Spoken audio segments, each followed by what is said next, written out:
Hello everyone, study with us में आपका स्वागत है। और आज हम पर्यावरण से संबंधित महत्वपूर्ण अधिनियमों के बारे में चर्चा करेंगे। साथ ही साथ एनजीटी के को भी जानेंगे।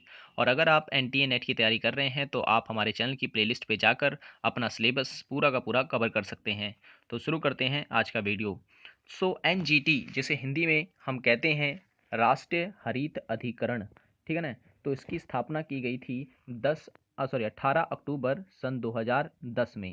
इसका मुख्य कार्य होता है पर्यावरण संबंधी नियमों और कानूनों की रक्षा करना। और यदि कोई व्यक्ति पर्यावरण के नियमों का उल्लंघन करता है या कोई राज्य या कोई राज्य हमारा पर्यावरण का उल्लंघन करता है तो उस पर ये जुर्माना भी लगाती है। जैसे कि अभी हाल ही में दिल्ली पर अभी लगाया गया, क्योंकि दिल्ली सरकार प्रदूषण रोकने में असफल रही थी। और मैं बता दूं कि एनजीटी जो होती है ये इसलिए गठन किया गया था एनजीटी का, ताकि जो उच्च न्यायालय है उसके कार्य में कमी आ सके, उसका भार कम हो सके। क्योंकि भारत के जो उच्च न्यायालय हैं उनमें पहले से ही कई ऐसे मुकदमे हैं जो लंबे समय तक पेंडिंग पड़े रहते हैं। तो इस कारण पर्यावरण संबंधी जो मुद्दे होते हैं उनका निपटान जल्द कर दिया जाए, इस कारण इसका गठन किया गया था। अब क्या है कि अगर एनजीटी में कोई भी व्यक्ति याचिका करता है तो उसका जो निपटार होता है वो 6 महीने के अंदर कर दिया जाता है, ठीक है ना। अब मैं बात करता हूँ कि उसके जो है प्रधान स्थल यानी मुख्यालय कहाँ कहाँ पर हैं। तो जो एनजीटी है उसके मुख्यालय ये 5 स्थानों पर हैं। पहला है नई दिल्ली, आप देख सकते हैं। और दूसरा है भोपाल, तीसरा है पुणे, चौथा है कोलकाता और पांचवा है चेन्नई। तो इसे आप याद रखें, ठीक है ना। अब बात करते हैं इनके अध्यक्ष की। तो ये माना जाता है कि जो एनजीटी है इसके जो पहले अध्यक्ष थे वो थे श्री स्वतंत्र कुमार, ठीक है ना, श्री स्वतंत्र कुमार। वर्तमान में बदल चुके हैं। वर्तमान में जो इसके अध्यक्ष हैं वो हैं ए के गोयल यानी आदर्श कुमार गोयल, ठीक है ना। और अगर एनजीटी कोई भी निर्णय देती है या कोई भी फैसला सुनाती है तो उसे सुप्रीम कोर्ट में चुनौती नहीं दी जा सकती, यानी उसके फैसले को आप सुप्रीम कोर्ट तक नहीं ले जा सकते कि एनजीटी ने ये फैसला गलत सुनाया है, उसके विरुद्ध आप कुछ नहीं कर सकते। तो ये भी इसमें प्रावधान किया गया है, ठीक है ना। अब बात करते हैं वन्य संरक्षण अधिनियम 1972 की।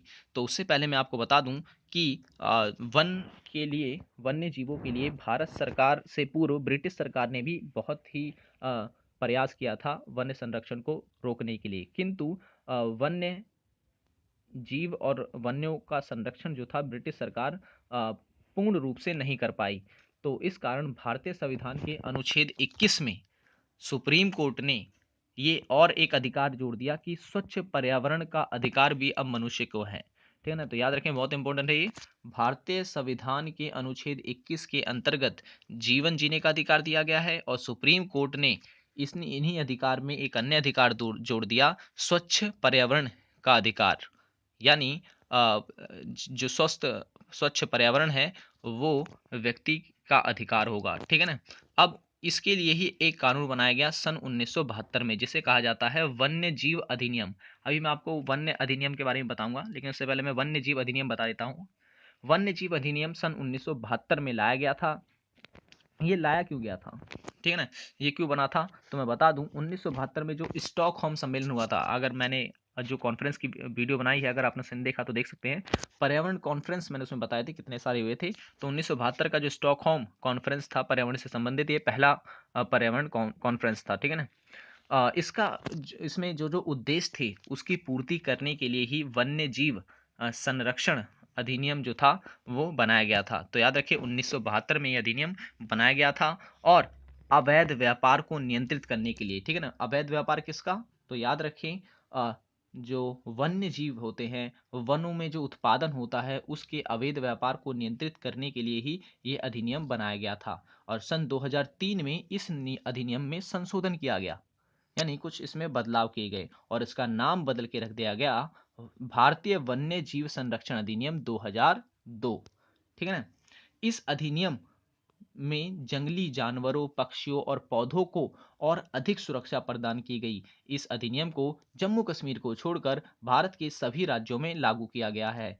और साथ ही साथ जो पशु उत्पादकों पर कानून व कानूनों के उल्लंघन पर कानूनी सजा का भी प्रावधान कर दिया गया, ठीक है ना, जब इसमें संशोधन किया गया। तो इस अधिनियम को में जो बातें हैं वो 6 श्रेणियों में कही गई है, ठीक है ना? या कहें हम कि 6 अनुसूचियों में कही गई है या 6 पैराग्राफ में कही गई है। तो हम देखते हैं पहला, अनुसूची 1 और अनुसूची 2 के भाग 2 में ये कहा गया है कि जीवों को नुकसान पहुंचाना संपूर्ण भारत में पूर्णतः प्रतिबंधित है एवं उल्लंघन करने पर कठोर सजा का प्रावधान है। यानी जो वन्यजीव होते हैं भारत में पाए जाते हैं, अगर उन पर कोई क्षति पहुंचाता है या कोई उनका नुकसान पहुंचाता है तो उसके लिए कठोर सजा उसको दी जाएगी। अनुसूची 3 और अनुसूची 4 में ये बताया गया है कि जीव जो होंगे उन्हें संरक्षण प्रदान करना है और इन्हें हानि पहुंचाने पर तुलनात्मक कम सजा दी जाएगी। देखिए, अनुसूची 3 और 4 में जिन जीवों की सूची दी गई है, अगर उनको कोई हानि पहुंचाई जाती है तो उसके लिए थोड़ी कम सजा दी जाएगी। जबकि अनुसूची 5 में जिन जीवों की सूची दी गई है, उनका शिकार जो है वो लोगों के द्वारा किया जा सकता है। ठीक है ना? तो याद रखें।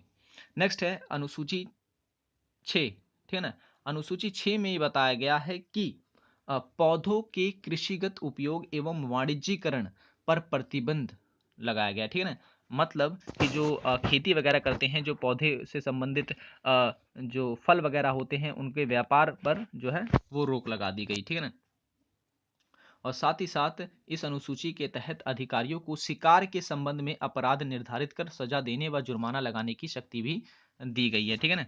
और 1982 में इसे लागू किया गया और इस कानून के संशोधन ने पशुधन के वैज्ञानिक प्रबंधों के उद्देश्य से जंगली पशुओं को पकड़ने और उनके परिवहन की अनुमति दे दी, ठीक है ना?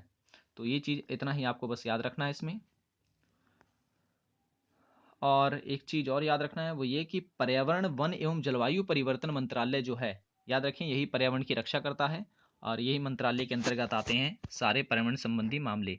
तो पर्यावरण एवं वन एवं जलवायु परिवर्तन मंत्रालय जो है ने राज्यसभा में वन्य जीव अधिनियम संशोधन 2013 भी पेश किया था। इसमें वन्य जीवों से संबंधित जो अपराध होते हैं उसके लिए और कठोर सजा बनाने का जो है प्रावधान किया गया था, ठीक है ना? तो याद रखें कि पर्यावरण वन जलवायु परिवर्तन मंत्रालय ने राज्यसभा में वन्य जीव अधिनियम जो है सन 2013 पास किया था, जिसके तहत अगर कोई वन्य जीवों को ज्यादा नुकसान पहुंचाता है तो उसके लिए और कठोर सजा का प्रावधान की बात की गई थी, ठीक है ना? अब इसमें क्या क्या प्रावधान किया गया था ये भी आप जान लें कि इस संशोधन के तहत, ठीक है ना, अगर कोई व्यक्ति शिकार करता है, ठीक है ना, अभयारण्य तथा उनकी सीमा के अंदर यानी किसी जंगल वगैरह में जाकर शिकार करता है तो उसे 5 से 7 साल की सजा और 5 से 25 लाख तक के जुर्माने का प्रावधान है, ठीक है ना? और जो कि पहले अगर मैं बताऊं, पहले जो था ये थोड़ा कम था, लेकिन इस संशोधन के तहत 2013 के तहत जो है ये इतना बढ़ा दिया गया था कि 5 से 7 साल तक सजा होगी और 5 से 25 लाख तक का जुर्माना। जबकि पहले क्या था, अगर कोई ऐसा करता है शिकार वगैरह तो उसे 3 से 7 साल की सजा और 10,000 रुपए तक का जुर्माना जो है वो लगाया जाता था, ठीक है ना? तो ये चीज आपको याद रखना है। और एक चीज और कि अगर एक चीज इसकी स्थापना भी की गई थी, वन्य जीव अपराध नियंत्रण ब्यूरो, ठीक है ना? इसकी स्थापना की गई थी ताकि वन्य जो जीवों पर अपराध होता है उसको भी नियंत्रित किया जा सके। एक चीज और, पर्यावरण संरक्षण अधिनियम के बारे में जान लें आप कि पर्यावरण संरक्षण अधिनियम क्या था। वो वन्य जीव संरक्षण अधिनियम था, यानी वन में जो जीव रहते हैं जैसे शेर वगैरह, तो उनके संरक्षण की बात की जा रही थी। लेकिन ये जो है ये पर्यावरण की से संबंधित अधिनियम है, ठीक है? इसमें पर्यावरण को बचाने की बात की गई। तो कब आया था पर्यावरण संरक्षण अधिनियम? तो 1986 में आया था, ठीक है ना? 1986 में आया था। और केंद्र सरकार को पर्यावरण के स्तर को बचाने, नियंत्रण व प्रदूषण को कम करने की दिशा में ये कदम उठाने का पूर्ण अधिकार दिया गया था, ठीक है ना? और ये कब लागू किया गया था? याद रखें, भोपाल गैस त्रिशदा को देखकर इसको लागू किया गया था, ठीक है ना? कि पर्यावरण को बचाना है। और इसके लागू करने के पीछे एक मुख्य उद्देश्य ये भी था कि 1972 में संयुक्त राष्ट्र मानव अधिकार पर्यावरण सम्मेलन जो स्टॉकहोम में हुआ था, उसमें जो निर्णय लिया था भारत सरकार ने, उसको पूरा करने के लिए भी इस अधिनियम को जो है लागू किया गया था, ठीक है ना? और इसकी जो मुख्य बातें थी वो इस अधिनियम में है और इस अधिनियम को भाग 26 व अध्याय 4 में बांटा गया है, ठीक है ना? 26 भाग हैं इसके और 4 अध्याय हैं इसके, इस अधिनियम को इसमें बांटा गया है। तो इसमें बहुत सारी ये जो बिंदु हैं इसके दिए गए हैं, प्रावधान क्या क्या हैं, तो मैं इसे एक बार पढ़ देता हूँ, काफ़ी इंपॉर्टेंट होने वाला है ये। तो इस कानून के सेक्शन के अनुसार केंद्र सरकार को उन सब कार्यों को रोकने के लिए सक्षम बनाना है जो ना केवल पर्यावरण के संरक्षण में आवश्यक एवं सहायक हो, बल्कि पर्यावरणीय प्रदूषण के नियंत्रण, गुणवत्ता, बचाव एवं न्यूनीकरण में भी सहायक हो। केंद्र सरकार द्वारा पर्यावरण की गुणवत्ता के मापदंड बनाना, प्रदूषण नियंत्रण के मापदंड स्थापित करना, औद्योगिक स्थलों का नियंत्रण संचालन, खतरे पैदा करने वाले पदार्थों के नियंत्रण की विधियां खोजना आदि जैसे कार्य जो थे इसमें किए जाते थे। ठीक है ना? तो ये बहुत बड़ा है, आप इसे देख सकते हैं पूरा। इस कानून के उल्लंघन की स्थिति में सजा व दंड का प्रावधान किया गया था और ऐसे उल्लंघन के लिए 5 साल तक की जेल और 1 लाख तक का जुर्माने का जो है प्रावधान किया गया था अगर कोई पर्यावरण को क्षति पहुंचाता है तो। ठीक है ना? इस अधिनियम के अंतर्गत किसी अपराध पर कोई न्यायालय तब तक संज्ञान नहीं ले सकता जब तक कि शिकायत किसी केंद्र सरकार या किसी राज्य सरकार के द्वारा ना की गई हो। ठीक है ना? नेक्स्ट है, इस कानून में नियोजित मापदंड से अधिक मात्रा में पर्यावरण प्रदूषण के निष्कासन पर स्पष्ट रूप से प्रतिबंध लगाया गया। ठीक है ना? खतरे पैदा करने वाले पदार्थों के उपयोग पर भी विशिष्ट प्रतिबंध लगाया गया था इस अधिनियम के तहत। ठीक है ना? और यही सब है इसमें। और ये पर्यावरण संबंधी जो कानून था, ये पहला ऐसा कानून था पर्यावरण संबंधी जो भारत में लागू किया गया था। ठीक है ना? तो इतना इसमें काफ़ी है याद करने के लिए। अगर आप ये सारा का सारा याद करते हैं कॉन्सेप्ट वाइज तो ये काफ़ी उपयोगी होगा आपके लिए। जिसमें से एनजीटी पे तो क्वेश्चन पूछा जाता है, तो एनजीटी का तो आप स्पेशली याद रखें। So thanks for watching this video.